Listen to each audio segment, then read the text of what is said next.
One summer moment can change a child's life. Through Toys for Tots Give and Go initiative, your support provides books, games, toys, and outdoor adventures that spark curiosity, creativity, and a love of nature. Whether it's fishing, learning a new sport, reading under a tree, or playing with friends, these moments build confidence and lifelong memories. For too many children, those moments never come. You can help change that this summer. Visit toysfortots.org. Toys for Tots, delivering hope beyond the holidays. Listen, all you New Yorkers.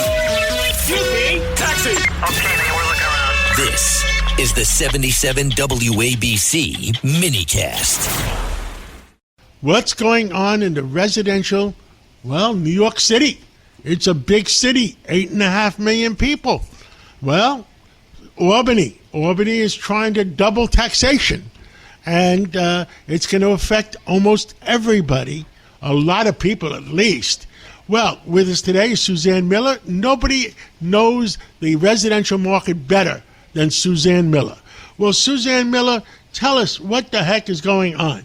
John, funny you should say that, because yesterday in the mail, I finally received my Never Bet Against New York ability to use that as my trademark. So I am still not betting against New York, but there's some bills that are happening right now that have actually come into pass this last 2 weeks that are finally concerning me. So let's talk about the first one, John. You see that there's going to be $22 billion being spent over the next 10 years to build 400,000 homes. You saw that, right?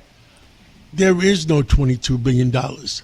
I don't know who's going to be supplying the $22 billion. Well, let's just say. And I don't think that right now the only person that has $22 billion is the federal government. And I don't think over the next 3 years when President Trump is president, that $22 billion is going to come in unless the mayor and the governor and the president all agree on everything. Well, I'm glad you brought that up, because out of the $22 billion, $5.6 billion is owned by the city.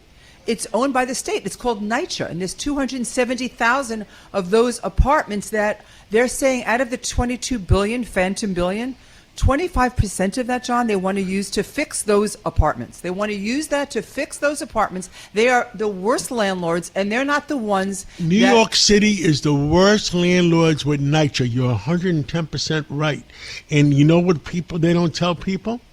That 30 or 40%, I don't know the exact number, that are not paying rent at all, and they don't get evicted. So why do you spend all this money building and fixing these apartments when nobody pays the rent? And nobody goes to jail, nobody gets evicted. I don't understand that. Well, on that, so they're doing this because there's a housing shortage. So we're saying we're trying to build 400,000 homes, 266,000 already on a disrepair. But what nobody's talking about is there are probably another 100,000 that are sitting off the market because landlords cannot afford to put those apartments on the market. So if they would just pay those landlords or give them some incentive to put their apartments on the market, maybe that would cut into half of this problem.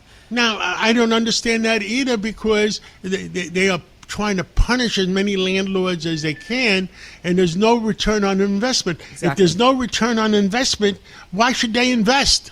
So, John, you're a smart man. You have all kinds of properties. If you had a tenant in an apartment that's been there for 30 years, By the way, I have publicly announced that I'm going to reduce my exposure. Not that I'm leaving New York. I love New York, and I want to help New York.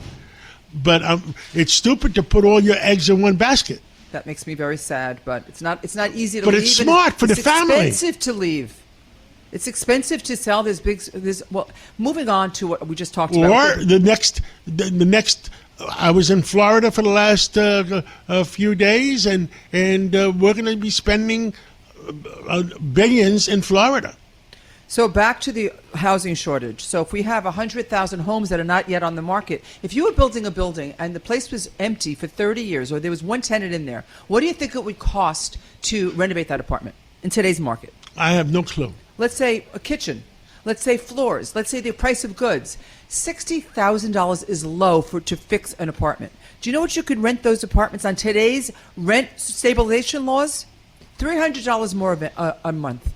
$300 more. Nobody's going to spend the money. So this is what's going to happen. These apartments will not come on the market. The city's either going to take them back. The problem with Albany is maybe you have nice people, but nobody's a business person in Albany, and nobody understands that. So, John, the apartments are either going to come back to the banks, which the banks don't want them. This reminds me of what happened in what year? Detroit?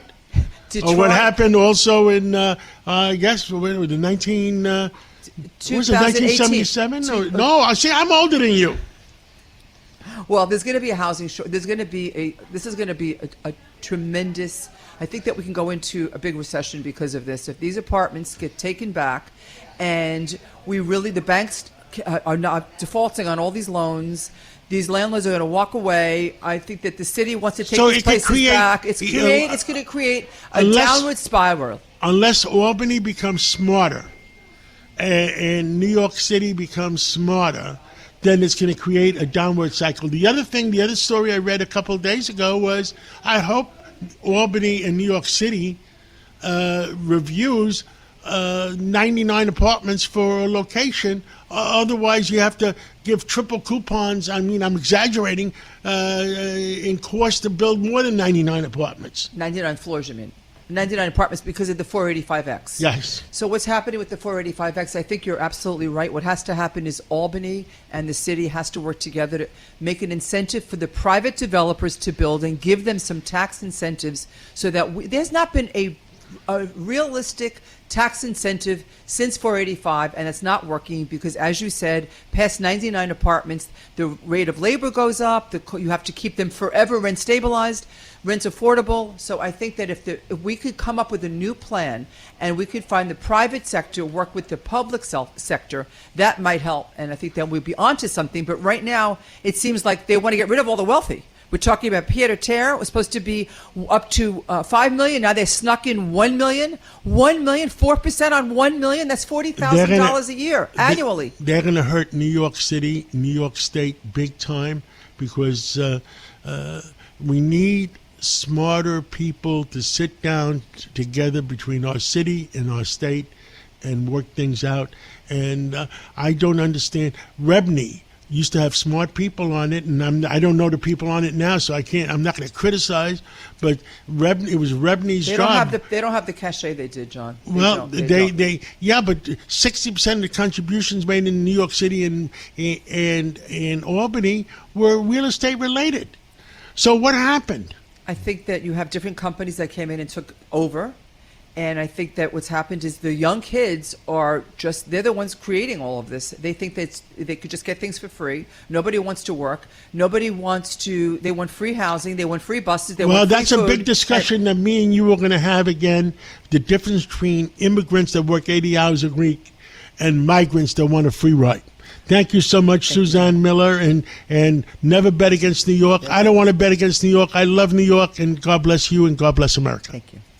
Let me tell you about ProHealthConnect.com. It's transforming healthcare payments, providing retailers a seamless process for over-the-counter and healthy benefit programs. By connecting retailers, health plans, and payment processors, ProHealth Connect creates one powerful, unified network. They empower independent grocers and pharmacies to accept health benefit cards without changing how they do business. With over 10,000 locations nationwide, helping more than 1.3 million people access the care and nutrition they need. Go to ProHealthConnect.com.